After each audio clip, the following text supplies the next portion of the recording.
ဒုက္ခတေကိုထိုင်းလို့ဘယ်လိုခေါ်လဲဆိုတော့ဖူလိဖိုင်ဆိုတာဒုက္ခတေအဲ့ဆိုဒုက္ခတေစကန်ကိုဆိုရင်ကောဒုက္ခတေစကန်ကတော့စွန်လပ်ဖူလိဖိုင်အဲ့ဆိုရင်စစ်ဖြစ်နေရကို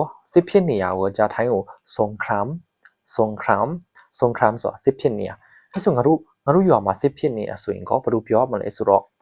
ที่บ้านเรามีสงครามที่บ้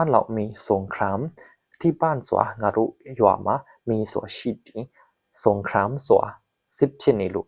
ငါတို့ရွာမှာစစ်ဖြစ်နေလို့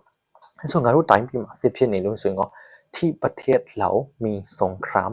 ที่ဆိုတာနေရာမှာประเทศเราဆိုတာငါတို့ရဲ့နိုင်ငံမှာมีဆိုတာရှိတယ်สงครามဆိုတာစစ်ဖြစ်နေလို့တိုက်ပွဲတွေဖြစ်နေလို့ที่ประเทศเรามีสงครามဆိုတာငါတို့တိုင်းပြည်မှာစစ်ဖြစ်နေလို့အဲ့ဆိုရင်စစ်ပေးဒုက္ခတေများဆိုရင်ကောစစ်ကြောင့်ဖြစ်လာတဲ့ဒုက္ခတေများဆိုရင်ကောผู้ลี้ภัยจากสงครามผู้ลี้ภัยဆိုတာဒုက္ခတေတွေจากဆိုတာမှสงครามဆိုတာစစ်ကြောင့်ဖြစ်လာတဲ့ဒုက္ခတေတွေ